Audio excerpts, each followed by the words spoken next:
selalu berusaha menyimpan sesuatu yang bisa membawa manfaat, baik untuk dirinya, untuk anak cucunya, maupun untuk keluarganya, untuk masa kini dan masa depannya. Kadang simpanan itu berbentuk uang, kadang berupa tanah, lain saat berbentuk pabrik, dan lain sebagainya. Sementara masa depan yang paling pasti adalah akhirat. Jika untuk masa depan dunia kita rela memeras keringat, membanting tulang, pergi pagi dan pulang petang, menyimpan uang, menyimpan tanah, menyimpan pabrik, pernahkah kita merenung jika satu saat kiamat datang, kita dibangkitkan dari kubur masing-masing, berdiri di padang mahsyar untuk mempertanggungjawabkan seluruh kegiatan hidup kita di dunia ini, lalu kita akan menuju ke alam akhirat. Sudahkah kita mempunyai simpanan untuk akhirat kita? Pada pertemuan kali ini saya ingin menyampaikan sebuah hadis di mana Rasulullah sallallahu alaihi wasallam bersabda, "Arba'un min kanzil jannah." Simpanan sorga ada 4 macam. Yang pertama, ikhfa'us sadaqah, menyembunyikan sedekah. Saudara-saudara kaum muslimin, sebagaimana yang kita maklum bahwa Allah Subhanahu wa taala melebihkan sebagian rezeki dari kita terhadap yang lain. Ada yang kaya, ada yang setengah kaya, ada yang miskin, ada yang setengah miskin, dan selanjutnya. Ada yang gajinya kecil tapi penghasilannya gede. Ada yang penghasilannya gede tapi nggak punya gaji. Ada juga yang memang gajinya gede dan penghasilannya gede. Kelebihan rezeki merupakan sunnatullah dan tidak harus membuat kita merasa lebih dari yang lain. Bahkan sebaliknya, kelebihan itu harus membuat kita ringan tangan untuk menolong mereka yang memang memerlukan pertolongan. Kalau saudara diberikan ilmu, maka pertanyaan akhirat cuma satu: ilmumu kau amalkan untuk apa? Kalau saudara diberikan umur yang panjang, pengadilan akhirat juga bertanya satu: umurmu kau habiskan di mana? Tapi kalau saudara diberikan harta, pengadilan akhirat akan bertanya 2: hartamu kau dapat dari mana? Kau belanjakan kemana? Dari mananya ditanya dan kemananya juga ditanya. Oleh karena kita akan dimintakan pertanggungan jawab, maka amanah yang bernama harta ini harus kita gunakan dengan sebaik-baiknya. Ada penggunaan yang merupakan kewajiban, itu zakat namanya. Ada penggunaan yang sewaktu-waktu, itu infak namanya. Ada yang lebih sewaktu-waktu lagi, dan itu sedekah namanya. Zakat dia terikat oleh haul dan nisab, oleh putaran batas waktu dan ukuran dari harta itu sendiri. Sedangkan infak terikat oleh situasi dan kondisi perekonomian seseorang. Sedangkan sedekah tidak terikat dengan apapun. Dalam kondisi seperti apapun kita bisa melakukan sedekah dengan yang terkecil sekalipun.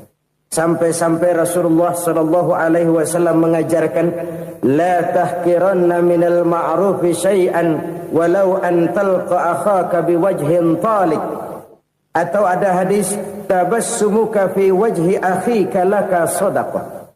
Senyumanmu kepada temanmu adalah sedekah. Jadi untuk melakukan sedekah tidak harus dalam berbentuk uang.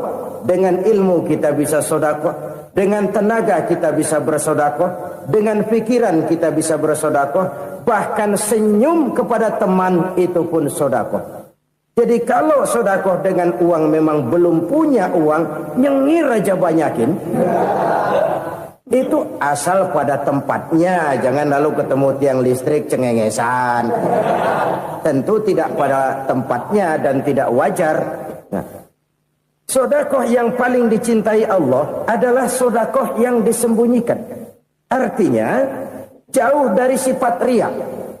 Kan kadang-kadang ada orang sedekah itu disebutkan namanya, apa tidak bagus? Kalau memang niatnya ikhlas, ya bagus-bagus saja. Untuk memberikan sugesti kepada yang lain. Di Fulan bin Fulan nyumbang sekian, diumumkan. Boleh kalau niatnya untuk memberikan rangsangan kepada yang lain supaya dia menyumbang lebih besar dari orang tadi. Tapi kalau itu mendatangkan riya, maka sedekah yang paling dicintai Allah adalah sedekah yang disembunyikan. Tangan kiri saja tidak tahu apa yang diberikan oleh tangan kanan. Sedekah yang dilakukan dengan ikhlas akan merupakan perbendaharaan surga, tersembunyi dari pandangan orang lain, tidak seorang pun tahu. Karena memang sikap yang baik adalah melupakan kebaikan dan mengingat kesalahan. Itu salah satu ciri orang bahagia. Orang yang selalu mengingat kesalahannya dan berusaha melupakan segala kebaikannya. Kalau dia akan berada kebaikan, dia tidak bisa ikut, dia merasa rugi karena dia merasa belum pernah berbuat baik. Tapi kalau akan melakukan kesalahan baru, dia ingat kesalahan yang sudah-sudah, sehingga terhalang baginya untuk melakukan satu kesalahan baru. Demikianlah saudara-saudara, bahwa Allah melebihkan rizki sebagian kita dari yang lain, agar terjadi tolong-menolong dalam kehidupan ini. Jadi kesenjangan yang nature, kesenjangan yang alami, itu sunnatullah. Ada yang kaya, ada yang miskin, ada yang kelas menengah. Nah, kenapa lalu sekarang kita berusaha mengentaskan kemiskinan? Oleh karena adanya kesenjangan struktural. Kalau yang kaya bisa semakin kaya, kenapa yang miskin tidak bisa naik jadi ikut sedikit kaya? Sebab pada dasarnya Islam adalah agama yang sejak turunnya sudah berupaya memerangi kemiskinan. Bahkan dikatakan kemiskinan itu mendekatkan kepada kekufuran. Orang kalau miskin udah dekat banget sama kafir. Gampang menjadi kafir. Berapa banyak saudara-saudara kita yang oleh karena soal perut, oleh karena soal materi, terpaksa meninggalkan dan menanggalkan akidahnya. Menjual petunjuk yang diberikan Allah dengan kesenangan dunia yang cuma sebentar ini. Na'udzubillah, thumma na'udzubillah. Jadi makin kita sembunyikan satu sedekah, semakin banyak perbendaharaan kita di surga. Sedekah yang paling dicintai Allah adalah sedekah yang disembunyikan.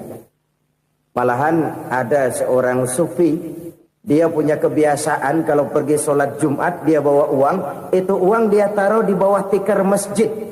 Dia niat sedekah kepada siapa saja yang nemuin itu duit. Maksudnya apa? Supaya yang nemuin nggak tahu siapa yang punya duit. Demikian dia saking ingin menyembunyikan sedekahnya. Karena sifat riya itu bisa memakan amal kita sendiri. Riya itu termasuk menyebut-nyebut kebaikan kita. Orang yang suka nepuk dada, sedikit-sedikit ngitungnya kalau nggak gua. Tuh kalau nggak gua tuh yang belah situ, kalau nggak gua. Iya, kalau nggak lu kenapa emang? Orang yang suka menepuk jasad, tuh biasanya memang begitu, saudara-saudara. Kalau perang lagi berkecamuk, orang nggak sempat ngaku jadi pahlawan. Tapi begitu perang selesai, yang kagak kenal bedil ngaku pahlawan, mas. Itu sesuatu yang biasa. Oleh karenanya, orang-orang yang ikhlas dalam bersedekah, disembunyikannya sedekah itu, Allah cinta betul. Malahan ada hadis memberikan jaminan, inna sedaqatal mar'il muslimi tazidu fil umri wa tadfa'u mitatas su'i. Sesungguhnya sedekahnya seorang mukmin tazidu fil umri, bisa menambah umur panjang. Wa tadfa'u mitatas su'i, dan menyelamatkan manusia dari mati secara su'ul khatimah. Jadi siapa yang kepengen panjang umur, banyaklah sedekah. Yang bosan hidup, pelit terus. Sedekah menambah panjang umur dan menyelamatkan manusia dari mati secara su'ul khatimah. Pak, katanya umur itu nggak bisa ditambah, nggak bisa dikurangin. Kapan? Kalau ajal sudah datang. Wa idza jaa ajaluhum la yastakhiruna sa'atan wa la yastakdimun. Kalau ajal datang tidak bisa dimajukan, tidak bisa dimundurkan. Itu kalau ajal sudah datang. Tidak bisa lagi umur ditambah dikurangi, sudah datang. Tapi kalau belum datang, itu kan haknya Allah. Mau ditambah, mau dikurangi, hak prerogatif Allah. Sebagai pencipta manusia, Allah Maha Kuasa dan Maha Mampu. Sedekah ini menambah panjang umur dan menyelamatkan manusia dari mati secara su'ul khatimah. Itu orang mati kan sama ya, kondisinya mati, nggak nafas. Tapi hakikat mati kan lain-lain. Ada yang mati itu husnul khatimah, baik akhirnya. Misalnya lagi ngaji mati, lagi sholat mati, lagi sedekah mati. Ini yang dinamakan dengan husnul khatimah, baik di akhirnya. Sebaliknya ada yang su'ul khatimah, jelek di akhirnya. Ini yang jadi catatan akhir. Lagi nyekek botol, mampus. Lagi banting kartu, modar. Su'ul khatimah, jelek pada akhirnya. Sedekah menyelamatkan manusia dari mati secara su'ul khatimah. Dan kita semua kepengen mendapat husnul khatimah, jauh dari su'ul khatimah. Oleh sebab itu yang bisa menyelamatkan kita dari penyakit itu antara lain adalah sedekah yang disembunyikan, yang dikerjakan dengan ikhlas karena Allah, tidak karena kepengen dipuji orang, tidak karena ingin dikatakan orang pemurah. Sebab orang dermawan itu orang yang memberi tanpa harus diminta.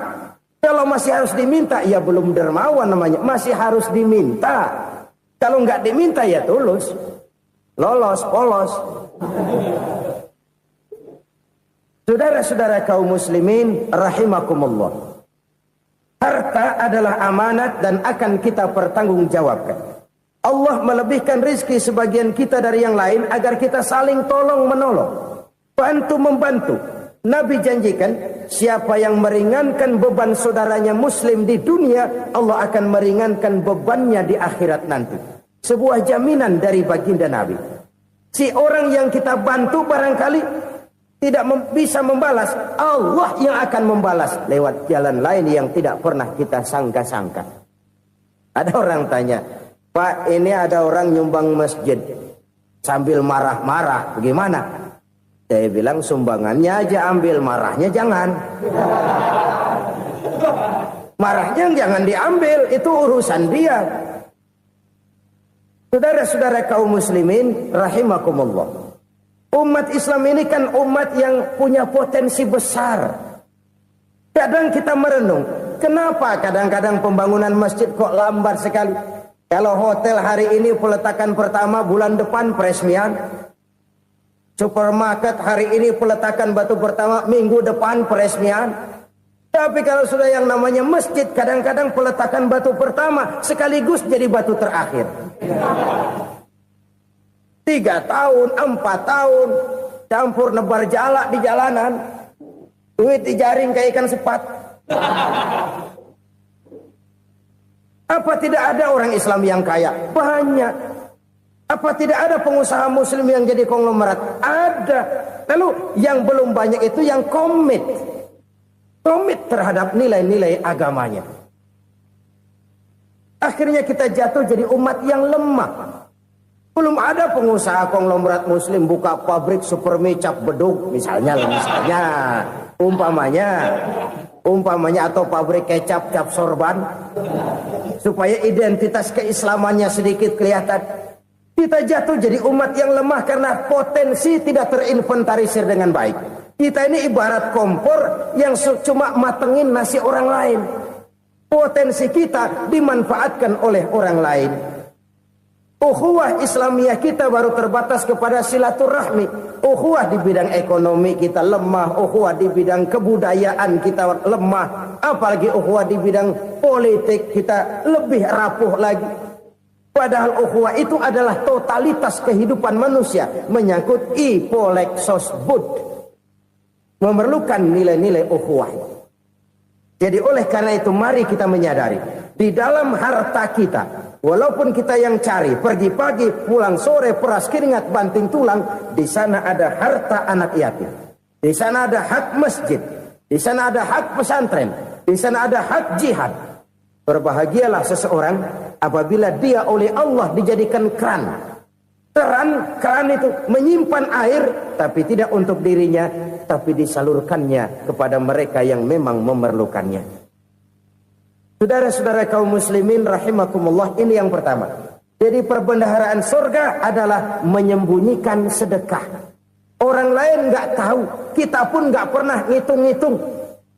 Kita anggap lewat begitu saja, padahal itu deposit akhirat. Satu. Yang kedua, perbendaharaan surga itu apa? Wa kitmanul musibah, menyembunyikan kesulitan. Kadang orang takut menghadapi kesulitan. Tapi makin kita merenung, hidup ini kan sebenarnya urusan. Takut sama urusan, ya jangan hidup. Tandanya orang hidup itu kalau punya urusan. Urusan merupakan problem. Problem sering menimbulkan kesulitan. Kesulitan bukan untuk ditakuti, tapi untuk diatasi dan dicarikan jalan keluarnya. Siapa sih orangnya yang gak pernah sulit-sulit? Makin tinggi status sosialnya, makin gede urusannya. Makin tinggi kualitas imannya, makin berat tingkat kesulitannya. Cuma memang yang namanya enak itu seperti pelangi. Biang lala itu nggak pernah di atas kepala kita, di atas kepala orang melulu. Lo sih enak lo, kata kita. Dia juga bilang, yang enak kan lo. Pelangi itu nggak pernah di atas kepala kita. Kata tukang beca, aduh enak ya naik Mercy. Kata tukang beca, apa yang di dalam mobil Mercy? Aduh enak bener tukang beca, di jok ngeringkuk ngorok pulas bener. Saya kamar pakai AC sejuk, tempat tidur sutra empuk, alga spring bed, gula kulik nggak bisa pulas kalau belum minum Valium, belum tidur. Enak bener tukang beca, di jok ngorok nggak tahu wetan kulon. Si tukang beca bilang yang di Mercy enak, yang di Mercy bilang tukang beca enak. Inilah enak. Nggak pernah di atas kepala kita. Di atas kepala orang lain melulu enak itu.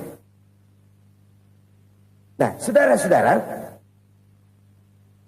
yang merupakan perbendaharaan surga itu orang yang bisa menyembunyikan kesulitan. Baik pribadi ataupun rumah tangga. Nih terutama rumah tangga yang jadi soalnya. Kadang-kadang kita ini kalau senang, sebaliknya. Kalau senang kita diam. Kalem aja, cuek. Banyak banget duit kita, bawaan diam aja udah. Malah ketemu orang takut. Tapi begitu susah, sekampung tahu. Padahal Nabi mengajarkan perbendaharaan surga itu menyembunyikan musibah, menyembunyikan kesulitan. Kalau enak, cerita sama orang-orang. Kalau nggak enak, rasain sendiri, tekan sendiri, atasin sendiri. Kita kan sebaliknya. Senang kita diam. Asal lagi susah, paling tidak kita nyari teman buat cerita kesusahan. Siapa orangnya yang nggak pernah susah? Cuma soalnya bagaimana kita mengatasi kesusahan itu sendiri. Begitu juga misalnya kalau orang sudah berumah tangga, itu orang tuanya harus menjadi tempat dia cerita yang enak-enak saja. Yang nggak enak rasain berdua, selesaikan berdua, atasin berdua. Jangan dibalik. Asal senang diam, giliran susah saja. Maknya laporan. Terbalik. Bisa menjaga security informasi. Maka nama bayam keluar diam. Malah seluitan. Enak amat lo makan daging ayam. Security informasi. Saudara-saudara kaum muslimin rahimakumullah. Ujian yang terberat itu yang pernah diberikan kepada para nabi, para rasul, para aulia, para ulama. Makin tinggi keimanan, makin berat bentuk kesulitan. Ayo saya kemukakan satu contoh saja. Ada seorang nabi yang kaya, nabi kaya, namanya Nabi Ayub. Iblis kalau orang begini kan keki. Ibadahnya rajin, kaya. Nih yang kayak begini susah digodain. Kalau ibadahnya rajin, miskin, kali bisa disogok. Sini imannya mantap, ibadahnya rajin, kaya, nabi lagi. Oh, tapi namanya iblis nggak kurang akal. laporan. Tuhan, kenapa Les? Ya ini bahasa saya, bahasa Qur'annya sih nggak gitu. Itu hambamu yang namanya Ayub, dia rajin ibadah cuma karena dikasih kaya aja. Coba kasih miskin dia, berhenti dia sembahyang. Ah, kamu bisa aja. Saya tahu Ayub itu hambaku yang ikhlas. Saya buktiin Tuhan, silahkan. Dibuktiin lah, iblis turun ke alam ini. Yang mula-mula dia lakukan, dia rusak sawah ladang Nabi Ayub. Dia binasakan binatang ternak Nabi Ayub. Sehingga dalam waktu singkat, jatuhlah Nabi Ayub dari orang paling kaya jadi orang paling miskin. Beliau masih ibadah di mihrab dalam masjid. Datang iblis. Saudara Ayub, ya, lagi ngapain? Ibadah. Nyembah Allah, nyembah Allah. Oh, percuma. Kenapa? Tuhan yang ente sembah nih, dia udah bikin miskin ente. Sawah ladang ente hancur lebur, binatang ternak binasa. Sekarang ente jadi orang paling miskin. Ngapain nyembah Tuhan kayak begitu? Tekor. Udah berhenti dah ibadah, berhenti ibadah. Ini iblis sama Tuhan laporannya lain, yang dikerjakan kepada Nabi Ayub juga lain. Benar begitu iblis kata Nabi Ayub? Iya, sawah ladang saya habis, buras. Binatang ternak saya binasa, binasa. Saya miskin, bangpak. Apa jawab Nabi Ayub? Bukan innalillahi, ini hebat. Alhamdulillahillazi a'tani wa akhza minni. Segala puji bagi Allah yang telah memberikan harta kepada saya dan sekarang mengambilnya lagi. Alhamdulillah. Allah yang ngasih, Allah yang ambil. Itu mah urusan Allah. Iblis cuman ibadah jalan terus, sujud lagi Nabi Ayub. Iblis seleher gondok banget. Dasar Nabi nggak mempan dia apa-apain. Miskin malah alhamdulillah. Allah yang ngasih, Allah yang ngambil. Jadi kalau kita tidak komit, kita tidak terikat kepada kaya, miskin, senang, susah, apa yang bisa bikin kita susah? Jadikan kekayaan, kemiskinan, jadikan senang, susah sebagai anak buah yang bisa kita atur. Jangan kekayaan ngatur kita, jangan kemiskinan ngatur kita. Kita yang harus mengatur mereka. Senang, susah, kaya, miskin, bahagia, sengsara, jadikan itu anak buah yang bisa kita atur. Kalau sekarang kita kaya, lain saat boleh jadi kita miskin, semiskin-miskinnya. Allah yang ngasih, Allah yang ngambil. Tenaga mana yang bisa menghalangi? Ibadah jalan terus. Iblis makin gondok. Dasar Nabi loh. Akhirnya apa? Nabi Ayub dikerjain, diberikan penyakit. Demikian fatal penyakitnya. Bayangin, udah miskin sakit. Masya Allah. Miskin sakit. Sakitnya nggak lama, kira-kira 16 tahun. Istrinya 3, 2 mental minta ceraiin. Ngerawatin laki bengek begini. Senang belum tentu, susah udah pasti nih. Cerai aja, cerai dah. Cerai. Tinggal satu Siti Rahmah yang setia menemani beliau. Sesetia-setianya hati perempuan. Satu saat Siti Rahmah bilang, "Bang, iya, abang kan Nabi bang. Lalu namanya Nabi kan doanya jarang meleset bang. Maksud kamu minta kenapa sih sama Tuhan biar abang sembuh baik dah bang?" Siti Rahmah, iya. Saya sakit berapa tahun sih dah? 16 tahun bang. Sebelum ini saya sehat berapa tahun? Ya kira-kira 60 tahun bang. Nah coba ente banding-bandingin Rahmah. Saya dikasih sehat 60 tahun. Dikasih sakit 16 tahun. Sudah nggak sabar. Mau doa kepada Allah minta sembuh. Saya malu. Malu kepada Allah. Diuji dengan yang luar biasa seperti ini.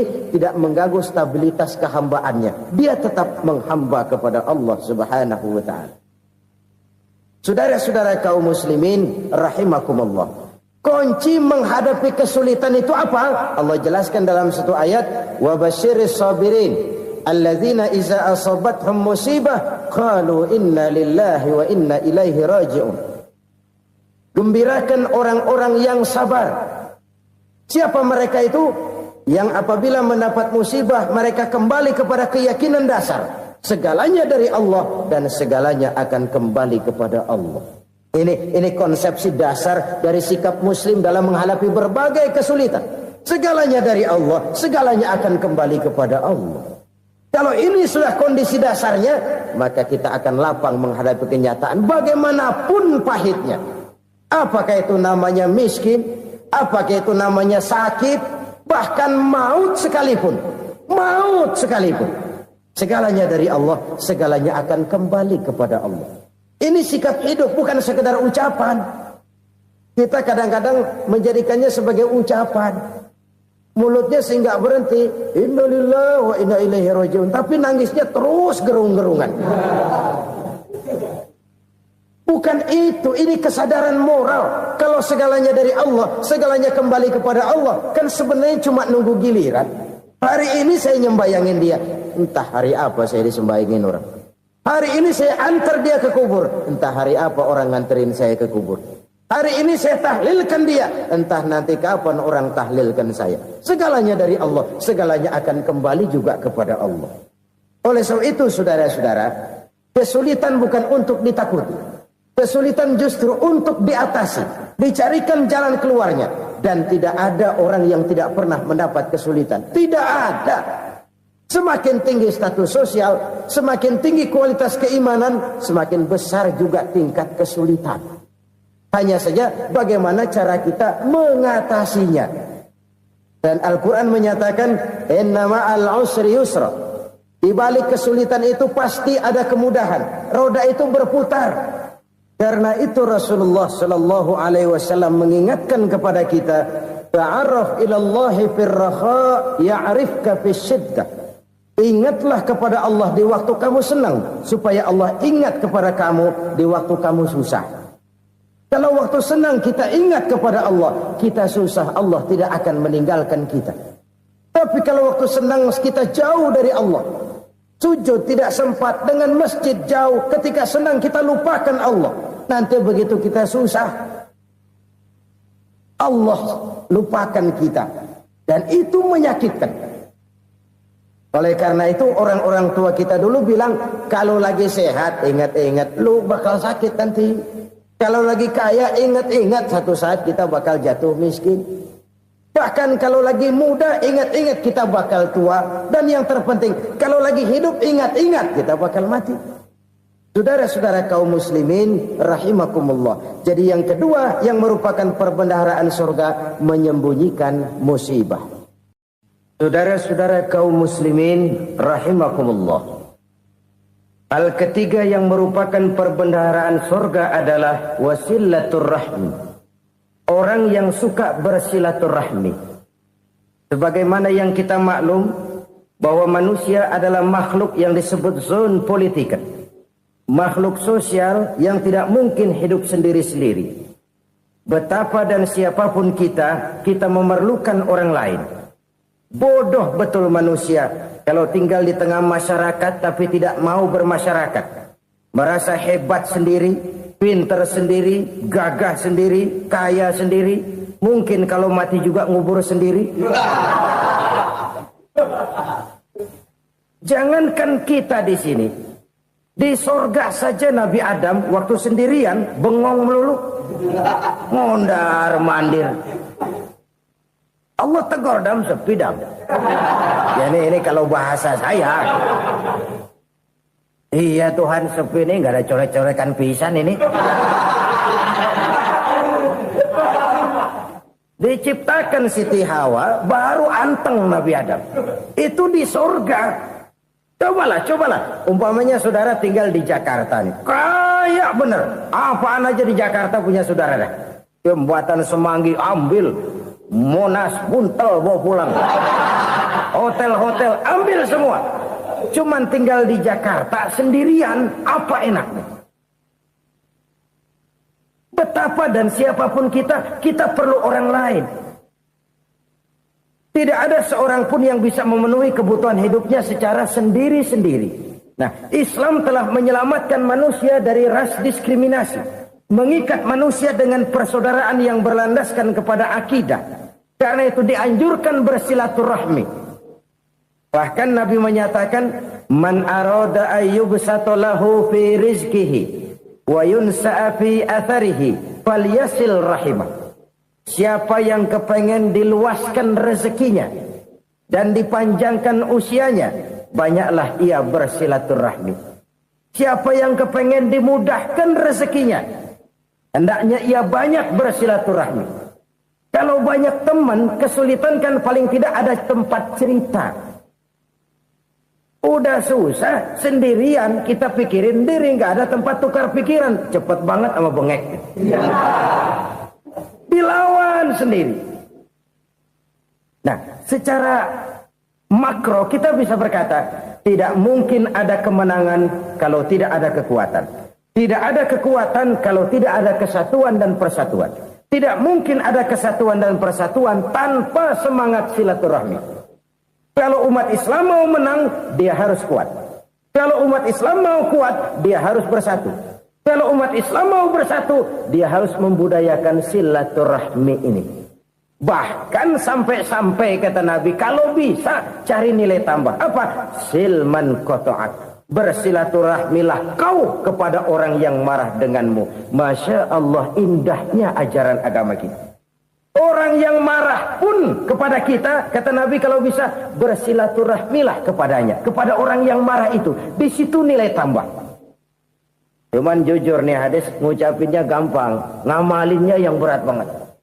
Orang marah sama kita, kita disuruh silaturahmi. Ada apa malu? Lu marah, ada gue marahan lagi. Gue pikirin. Saudara-saudara kaum muslimin rahimakumullah. Tapi ini yang diajarkan, bahkan ini yang dicontohkan oleh baginda Rasul. Bagaimana begitu mudah? Misalnya satu saat Abu Jahal ini ngatur strategi bagaimana bikin Muhammad celaka. Dia gali lubang di depan tempat tidurnya. Dia tutupin daun korma. Terus dia panggil seseorang, ke sini. Kasih tahu Muhammad, pamannya sakit keras, minta ditengokin. Berangkat orang ini ke sana. Muhammad, labbaik. Pamanmu sakit keras, dia minta ditengokin. Baik, saya akan datang menjenguk beliau. Berangkatlah Nabi ke rumah Abu Jahal tanpa prasangka apapun. Abu Jahal udah pasang setil. Selimut 3 rangkap setengah dipakai. Persis kayak orang meriang. Tapi sembari ngintip dari balik selimut. Begitu Muhammad buka pintu, nah, masuk perangkap nih. Muhammad jalan menuju tempat pembaringan. Makin lama makin dekat, makin lama makin dekat. Makin dekat ke lubang yang dipasang oleh Abu Jahal itu. Dalam hati Abu Jahal, terus dah jatuh, mampus dah lo ini. Mampus lo hari ini nih. Apa yang terjadi? Malaikat Jibril datang. Muhammad, pamanmu cuma pura-pura sakit. Di depan tempat tidurnya ada lubang perangkap supaya kamu jatuh ke situ. Sudah, kamu pulang. Balik kanan Nabi. Sudah hampir jatuh ke lubang, balik kanan, pulang. Bayangin kecewanya Abu Jahal. Muhammad dikit lagi. Enggak paman, saya pulang aja. Emosi bangun dari tempat tidur, enggak sadar kalau lagi pura-pura sakit. Lompat ngejar Nabi, dia lupa dengan lubang yang dia gali. Usrak, nyemplung sendiri ke dalam lubang.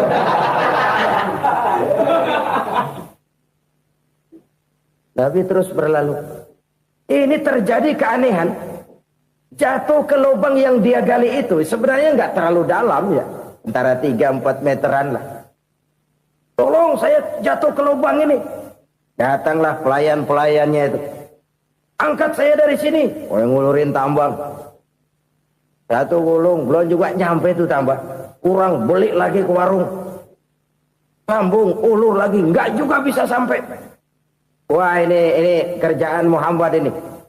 Tolong, siapa salah seorang kamu ke rumah Muhammad, kasih tahu encangnya kecebur. Minta ditolongin. Sampaikan kepada Rasul. Kenapa? Pamanmu jatuh ke lubang, Muhammad minta tolong diangkatin. Tambang udah nyambung-nyambung nggak nyampe juga. Ya, nanti saya datang, saya tolong. Coba. Nyata-nyata orang berniat jahat mau mencelakakan dia. Datang dia menolong. Ini yang disebut air tuba dibalas air susu ya ini. Bukan sebaliknya. Air tuba dibalas air susu. Paman, kecebur ya? Iya Muhammad, tolong ini. Pegang tangan saya. Nabi ulurkan tangannya. Nyampe. Dipegang oleh Abu Jahal. Diangkat ke atas. Sampai atas. Apa kata Abu Jahal? Sihirmu memang hebat Muhammad. Udah ditolongin dikata sihir. Yang enak kita kemplang kan itu orang begitu. Urusan apa? Tapi inilah akhlak. Kalau bisa kamu bersilaturahmilah dengan orang yang marah kepadamu sekalipun. Orang marah kita tetap baik. So, kalau kita berbuat baik sama orang yang memang baik, rasanya sih biasa-biasa aja. Orang baik kita baik lagi. Ya draw aja, belum ada nilai tambah di situ. Baru ada nilai tambah kalau kita bisa berbuat baik kepada orang yang nyakitin kita. Itu namanya kita setingkat di atas dia. Dia sakitin kita, kita berbuat baik sama dia. Dia pelit sama kita, kita baik sama dia. Dia marahin kita, kita deketin dia. Di situ kita punya nilai tambah. Jadi siapa yang ingin diluaskan rezekinya kata Nabi dan dipanjangkan umurnya, hendaklah ia banyak-banyak bersilaturahmi. Sederhana sebenarnya silaturahmi, tapi silaturahmi membangkitkan semangat kesatuan dan persatuan. Kesatuan dan persatuan melahirkan kekuatan. Dalam matematika 1 ditambah 1 pasti 2. Tapi di tengah masyarakat 1 orang takut ditambah 1 orang takut, hasilnya jadi 2 orang setengah berani. Kenapa setengah berani? Karena udah berdua. Tadi pan takut sendirian. Kalau dia kumpul turu-turu takutlah jadi berani. Kita yang lemah, kita yang tidak berdaya, kita yang miskin, kalau mau kompak bersatu, apa yang nggak bisa kita kerjain? Apalagi tinggal di kota besar, pilihan cuma 2. Bertahan atau minggir. Bertahan atau minggir. Untuk bisa bertahan harus mampu bersaing. Untuk mampu bersaing harus punya keahlian. Keahlian harus ditunjang dengan pendidikan. Ditambah oleh kekompakan sebagai umat. Udah miskin mencar mulu, orang injak kita. Orang nggak pandang urusan apa malu. Oleh karena itu silaturahmi pada hakikatnya merupakan roh dari ukhuwah yang diajarkan oleh agama kita. Bagaimana Islam menyelamatkan masyarakat manusia dari ras diskriminasi, mengikat manusia, dan tidak ada persaudaraan yang lebih indah selain persaudaraan yang diikat dengan nilai-nilai akidah. Sepanjang orang di jalan Allah, itulah saudara kita. Keluar dia dari jalan Allah, selesailah persaudaraan sampai di situ. Karena itu, kalau ingin menyimpan sesuatu di surga, banyaklah bersilaturahmi. Datang ke rumah ini, datang ke rumah itu, dan lain sebagainya. Itu simpanan kita di akhirat nanti. Ini yang ketiga. Saudara-saudara, yang keempat, perbendaharaan surga itu apa? Wa qawlu la hawla wa la quwwata illa billah. Ucapan la hawla wa la quwwata illa billah. Ibadah kan ada yang berat, modalnya besar. Bangun masjid berat, modalnya besar. Bangun rumah sakit berat, modalnya besar. Ada ibadah yang berat, tapi modalnya ringan. Misalnya puasa. Puasa itu berat, mengendalikan nafsu. Kalau sekedar nggak makan nggak minum sih enteng, mengendalikan nafsu. Itu jihad terbesar. Tapi kan modalnya ringan, cuma niat saja. Ini ibadah berat, modalnya ringan. Ada ibadah yang ringan, modalnya juga enteng. Seperti termasuk ucapan la haula wa la quwwata illa billah. Tanpa sadar, la haula wa la quwwata illa billah. Nyelengin tuh di surga. Nyelengin, kita nggak terasa. Nyelengin simpenan akhirat. La haula wa la quwwata illa billah. Nyimpan lagi. Kaget, la haula wa la quwwata illa billah, nyimpan lagi, banyak simpanan. Walaupun sebenarnya yang dimaksud di sini adalah kesadaran batin bahwa tidak ada daya dan kekuatan kecuali Allah. Itu intinya. Kita memulai pekerjaan disunahkan baca bismillah, kan begitu. Apa itu? Kesadaran moral Bahwa ini saya bisa kerjakan. Saya kerjakan ini dengan menyebut nama Allah. Kenapa? Kalau Allah tidak memberikan daya dan kekuatan, mana mampu saya kerjakan ini. Maka saya kerjakan ini dengan menyebut nama Allah. Bismillah. Kesadaran moral. Manusia hanya wajib berusaha, tapi nggak pernah wajib berhasil. Banyak hal-hal yang kalau kita renungkan secara rasio, nggak mungkin. Tapi jadi kenyataan. La haula wa la quwata illa billah. Tidak ada daya dan kekuatan kecuali bagi Allah semata-mata. Kesadaran moral akan kelemahan dan keterbatasan makhluk bernama manusia. Kadang kita kagum dengan otak, tapi kita sering lupa sama yang bikin otak. Padahal bagaimanapun hebatnya otak, yang bikin otak pasti lebih hebat dari otak. Nggak percaya? Silahkan otak-otakan. Inilah kecenderungan. Kita kagum dengan pesawat-pesawat mutakhir, bukan main besi gede banget terbang itu. Alangkah hebatnya. Lalu apa yang bikin otak tidak lebih hebat dari itu semua? Kita puji laut. Apa yang bikin laut tidak lebih hebat dari laut itu? La haula wa la quwata illa billah. Tidak ada daya dan kekuatan kecuali Allah. Apa yang bisa kita lakukan kalau tidak karena daya dan kemampuan yang diberikan oleh Allah kepada kita? Lahirlah sikap tawadu, rendah hati, tidak melonjak menjadi angkuh dan sombong, sadar akan kelemahan dan keterbatasan diri. Sebagai makhluk yang diciptakan oleh Allah Subhanahu wa ta'ala. Jadi satu sisi ini ucapan yang berpahala, la haula, jadi wiridan. Pada sisi lain ini kesadaran moral, sikap mental, kesadaran batin, bahwa yang punya daya dan kekuatan itu cuma Allah. Kita nggak pantas untuk sombong, sebab sombong itu pakaiannya Allah. Kita nggak sedang pakai pakaian Allah, kegedean.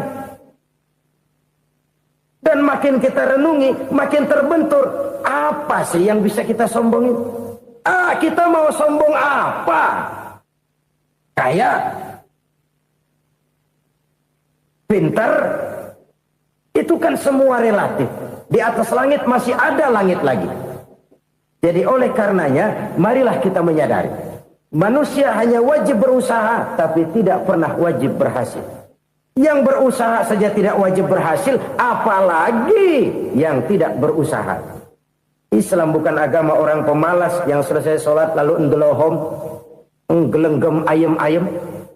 Tapi Islam bukan agama orang sombong yang setelah berusaha lalu tidak memerlukan Allah. Kita bisa saja bikin proyeksi, tahun sekian kita bakal panen besar menurut perhitungan otak. Tapi ada kejadian lain. Apa? Tikus ngambek. Habis itu dimakanin tikus, panen gagal. Proyeksi rasional gagal oleh tikus-tikus yang ngambek itu. Bisa saja terjadi. Tahun depan kita panen besar, urung. Kenapa? Musim panas panjang. Dan sekarang ini koran-koran bikin berita musim mengalami penyelewengan. Bukan cuma manusia yang nyeleweng sekarang. Musim pakai nyeleweng. Mestinya kan musim hujan udah selesai, masih hujan-hujan juga. Musim. Nah sekarang kita boleh bikin proyeksi, kita bakal panen besar. Tahu-tahu musim panas panjang, sawah retak, air kering. Cari teknokrat yang paling botak, suruh pendekin tuh musim panas. La haula wa la quwata illa billah. Inilah kesadaran moral. Saudara, saya teringat satu saat ada seorang konglomerat. Umurnya ya kira-kira 70-an. Suatu saat dia ditanya oleh wartawan, "Pak, umur Bapak berapa sih?" "Ya paling 10 tahun." 10 tahun? 10 tahun? Anak Bapak berapa orang? Satu saja? Satu. Harta Bapak berapa? Ya paling-paling bangsa 7 juta kali. 7 juta? Iya. Pak, kenapa Bapak bohongi saya? Bapak punya buku biografi. Koran-koran, majalah-majalah banyak memuat cerita riwayat hidup Bapak. Saya tahu umur Bapak 70. Kenapa bilang cuma 7 tahun? Saya tahu anak Bapak 8. Kenapa cuma bilang 1? Saya tahu harta bapak miliaran, mungkin triliunan, pabrik di mana-mana, bank di mana-mana. Kenapa bilang uang bapak cuma 7 juta? Nah, kata si konglomerat tadi, kamu benar nak, kamu benar. Umur saya kalau jumlahnya memang 70 nak. Cuman ingat-ingat saya, baru 7 tahun terakhir ini saya sujud. Baru 7 tahun terakhir ini saya berusaha dekat dengan Allah. Saya laksanakan perintahnya, saya jauhi larangannya. 7 tahun inilah rasanya yang ada nilainya di hadapan Allah. Yang 63 tahun matong, kelabu, kelem umur gue. Habis untuk maksiat, untuk munkarat. Maka ketika ditanya tadi, umur saya 7 tahun itu. Oh begitu Pak. Oh iya. Lalu anak Pak. Anak bapak kan 8. Kenapa bilang cuma 1? Nah, kalau jumlah hitungannya memang anak saya 8. Tapi dari 8 orang ini rasanya cuma 1 nih. Yang bakal jadi buah hati, belahan jantung. Pelanjut cerita, penerus sejarah. Bakal jadi anak soleh yang akan mendoakan saya. Cuma 1 rasanya anak saya ini yang bakal jadi buah hati saya. Besar-besaran saya. Yang akan mendoakan di kubur saya. Yang akan mendoakan di akhirat saya. Yang 7 orang mana? Masya Allah, yang 1 tenggeng, yang 1 nyekek botol mulu, yang 1 nggak karu-karuan. Makanya saya bilang 1 anak saya yang akan bisa mendoakan saya. Oh begitu Pak. Iya. Nah harta Pak, harta bapak kan triliunan, pabrik bapak di mana-mana, uang bapak hampir di tiap bank-bank besar. Kenapa bilang cuma 7 juta? Betul kau nak. Harta saya kalau jumlahnya memang miliaran, triliunan mungkin. Tapi yang saya ingat baru 7 juta tuh yang saya belanjakan di jalan Allah. Saya nyumbang masjid, saya santuni yatim piatu, saya bantu pembangunan pesantren, saya bantu pembangunan rumah sakit Islam. Itu yang akan saya bawa pulang ke akhirat, yang 7 juta itu. Yang triliunan itu nanti akan diperebutkan oleh anak-anak saya sebagai waris saya. Jadi harta saya 7 juta itu yang bakal nemenin saya di akhirat. Yang akan saya bawa pulang jadi teman saya. Saudara-saudara kaum muslimin, jangan-jangan orang tua itu adalah kita-kita ini. Jangan-jangan kita-kita ini adalah orang tua itu. Jangan-jangan itu potret dari diri kita masing-masing. Dari sekian umur yang diberikan Allah, berapa tahun yang ada nilainya di hadapan Allah? Dari sekian anak-anak yang merupakan amanah, berapa yang akan mendoakan kita sebagai orang tuanya menjadi anak soleh? Dari sekian banyak harta yang diberikan Allah, berapa yang akan kita bawa pulang menghadapnya nanti, yang kita belanjakan di jalan Allah? Ini sebuah potret kehidupan. Karena itu kita kembali kepada la haula wa la quwata illa billah. Kita wajib berusaha, kita wajib berikhtiar. Selebihnya, segala daya dan kekuatan hanya milik Allah saja semata-mata. Satu kesadaran batin dari setiap pribadi muslim. Setelah ia berusaha dan berikhtiar, ia menyerahkannya kepada Allah Subhanahu wa ta'ala. Jadi, satu sisi ini merupakan wiridan ucapan yang mengandung pahala. Pada sisi lain, ini merupakan sikap batin dari seorang muslim di dalam ia menghadapi realitas kehidupan ini. Saudara-saudara kaum muslimin, rahimakumullah. Kalau ini kita jadikan satu basis kehidupan, maka ini akan menyelamatkan manusia dari kemungkinan tergelincir menjadi orang yang lupa diri dan lupa darat. Sebab itu Imamul Ghazali berpesan, jadidis safinah fa innal bahra amiq wa khuziz zad fa inna safara ba'id wa khaffifil hamla fa innal hamla sadid. Perbarui selalu kapalmu karena lautan sangat dalam. Bawa bekal yang banyak karena perjalanan ini sangat jauh. Ringankan beban karena kebanyakan beban akan menyakitkan. Alangkah indah kalimat ini, alangkah dalam makna yang terkandung di sana. Perbarui selalu kapalmu karena lautan sangat dalam. Apa artinya ini? Jaga mentalmu baik-baik. Pelihara imanmu baik-baik karena hidup penuh cobaan seperti lautan. Kita kalau berlayar di lautan kan kadang-kadang tenang, angin bertiup sepoi-sepoi basah. Jika malam datang bintang gemintang bertabur menghias cakrawala. Rembulan memantulkan sinarnya dengan indah. Dalam keadaan begitu berlayar enak. Tapi lain saat ombak menggunung, halilintar menyambar, angin topan bertiup. Berapa banyak sudah saudara-saudara kita yang tenggelam di lautan dunia tanpa sadar bahwa dia belum sampai kepada pantai yang akan dituju. Berapa banyak sudah saudara-saudara kita yang tenggelam di lautan dunia ini tanpa sempat bangkit lagi. Dia menyangka sudah sampai kepada tujuannya. Hati-hati kapal jangan sampai bocor karena lautan sangat dalam. Iman ini jaga baik-baik karena hidup penuh dengan ujian. Wa khuzizat fa inna safara ba'id. Bawa bekal yang banyak karena perjalanan sangat jauh. Saudara mau ke Bandung, bawa duit. Saudara mau ke Surabaya, banyakkan lagi duitnya. Saudara mau ke Mekah, gepokan, iketan tuh duit nggak lembaran lagi. Makin jauh perjalanan, makin banyak bekal yang harus kita bawa. Kalau saudara dari Jakarta mau ke Surabaya, kagak bawa duit berangkat juga, itu sih bukan berani namanya, nekat. Sampai Surabaya belum tentu, sengsara di jalan udah pasti. Kenapa? Nggak bawa bekal berangkat. Sama juga kita nih, misalnya belum sempat sembahyang, mati. Waduh, berani banget orang. Belum punya bekal, mati. Sengsara di jalan. Atau bekal tidak cukup. Dari Jakarta saudara mau ke Surabaya, bawa duit 500 perak. Paling jauh Cikampek nyampenya itu. Paling jauh itu. Antara jauhnya perjalanan dengan bekal yang saudara bawa tidak seimbang. Hidup ini perjalanan panjang. A walking tour. Dimulai dari alam arwah. Sebelum jasad diciptakan, roh diciptakan lebih dulu. Dari situ pindah ke alam rahim. Dari alam rahim pindah ke alam dunia. Dari alam dunia pindah ke alam barzah. Baru menuju akhirat. Satu perjalanan panjang. Kalau bekal tidak bawa, sengsara di jalan. Bawa bekal yang banyak karena perjalanan ini sangat jauh. Wa khaffifil hamla, ringankan beban karena beban itu cuma akan menyulitkan. Kalau bekal itu sih keperluan, tapi beban nggak kita perluin, cuma ngeberat-beratin. Apa ini beban? Dosa.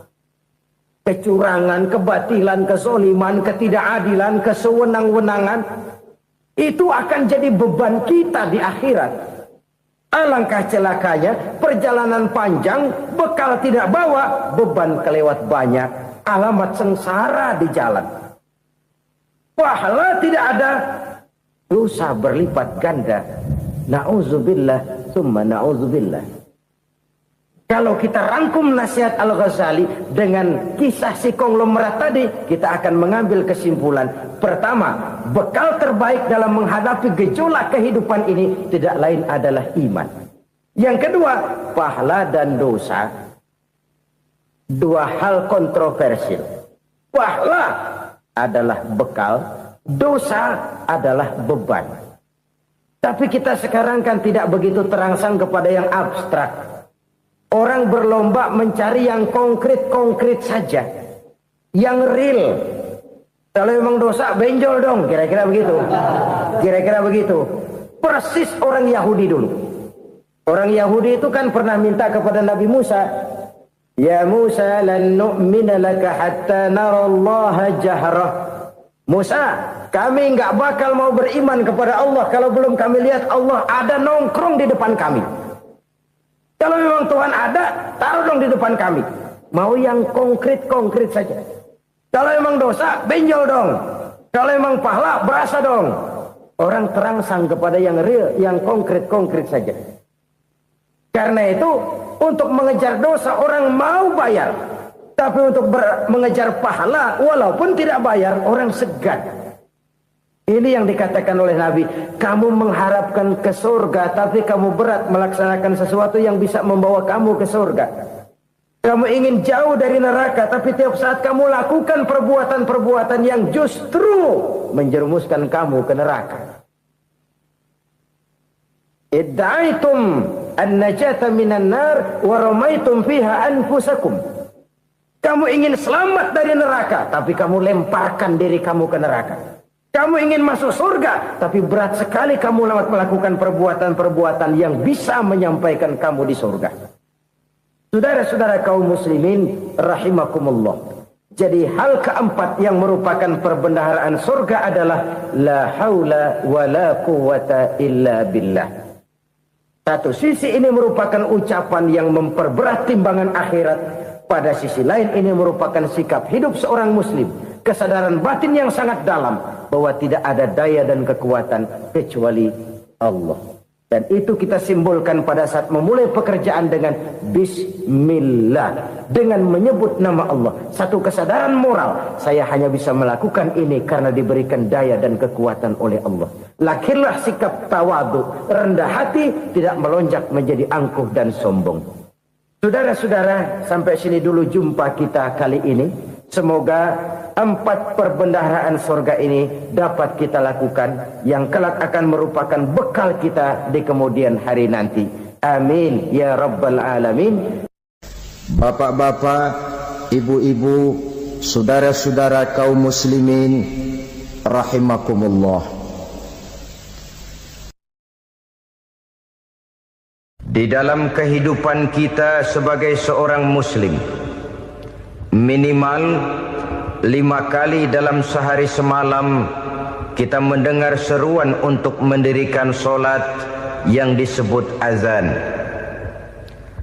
Ada kalimat menarik di dalam kalimat azan itu, yakni seruan hayya 'alal falah, marilah menuju kepada keberuntungan, marilah meraih kemenangan. Seruan ini adalah kecenderungan dari setiap manusia, apapun warna kulitnya. Artinya, setiap orang dalam hidup selalu ingin meraih dan mencari kemenangan. Kemenangan akan melahirkan kepuasan batin, dan kepuasan batin memberikan kebahagiaan.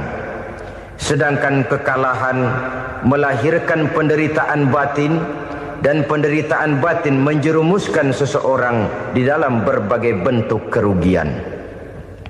Jikalau inilah seruan azan, maka masalahnya ialah apa yang menyebabkan kita meraih kemenangan. Al-Quranul Karim memberikan tuntunan dan ajaran kepada kita bahwa orang-orang yang memperoleh kemenangan itu tidak lain adalah orang-orang yang bertakwa. Hanyalah mereka yang bertakwa kepada Allah Subhanahu wa ta'ala pada akhirnya akan tampil sebagai pemenang. Lalu siapa orang yang bertakwa itu? Dijelaskan dalam awal-awal Al-Baqarah, orang yang bertakwa yang akan meraih kemenangan. Pertama, alladzina yu'minuna bil ghaib, yaitu orang-orang yang beriman kepada yang gaib. Percaya bahwa ada alam yang gaib, alam yang abstrak, alam yang tidak bisa dijangkau oleh salah satu daripada panca indera kita. Mereka percaya dan beriman kepada adanya malaikat, beriman kepada adanya iblis dan jin, beriman kepada adanya alam kubur, beriman kepada adanya alam mahsyar, beriman kepada adanya alam akhirat, beriman kepada adanya surga dan neraka. Beriman bukan cuma sekedar beriman dalam ucapan bibir saja, tetapi beriman yang nilai iman itu mampu mewarnai gerak dan gaya hidupnya. Iman yang meresap sampai ke tulang sumsum, kemudian memberikan dampak positif di dalam kehidupan manusia. Alam, kita tahu, adalah sesuatu yang selain Allah, dan Allah bukanlah alam. Apapun namanya selain daripada Allah, itu adalah alam. Alam pada hakikatnya terbagi menjadi 2. Ada alam syahadah, alam nyata, alam konkret, alam yang bisa dijangkau oleh salah satu indera kita. Kemudian ada alam ghaib, alam yang tidak bisa dijangkau oleh panca indera kita, alam metafisika, alam abstrak, alam yang wajib kita imani keberadaannya. Kita percaya bahwa malaikat itu ada, Kita percaya kepada jin, bahwa jin itu ada. Kita percaya kepada adanya iblis dan setan. Bukan percaya kepada iblis dan setannya, percaya bahwa iblis dan setan itu ada. Itu termasuk salah satu daripada sifat orang yang bertakwa kepada Allah. Saudara-saudara kaum muslimin rahimakumullah, kecenderungan pembangunan yang lebih bersifat materialistis biasanya menggeser aspek kehidupan rohani. Orang berpikir empiri, dan dalam pola pikir yang demikian maka alam gaib tidak lagi mendapat perhatian. Aspek kehidupan yang bersifat rohaniah malah mulai ditinggalkan. Akibatnya terjadilah kepincangan di dalam kehidupan kita. Pernah ada satu pengalaman pribadi dalam perjalanan kembali ke tanah air. Dalam pesawat di sebelah kanan saya duduklah seorang Jerman namanya Heiner Simonsen. Iseng saya ajak kenalan, saya ajak ngobrol, saya tanya dia. Saya bilang, Mas Heiner ini, kalau pesawat yang kita tumpangi ini jatuh ke bawah, kira-kira apa yang bakal terjadi, Mas? Dia bilang, kita semua akan mati. Begitu? Iya. Oke. Apa itu mati? Tanya saya. Dia bilang, untuk tahu apa itu mati, kita harus tahu lebih dahulu apa itu hidup. Saya pikir nih bule bisa ngomong juga. Baiklah kata saya. Apa hidup menurut Anda itu? Oh, hidup itu dia bilang, kalau seluruh anggota badan kita bekerja secara normal, paru-paru memompa darah secara normal, jantung berdetak secara normal, sel-sel tubuh bekerja secara fit, dan organisme tubuh hanya mau bekerja secara normal, dia bilang, kalau kita memberi makan yang cukup, menu yang teratur, dan gizi yang lengkap. Saya bilang, kesimpulannya apa, Ner?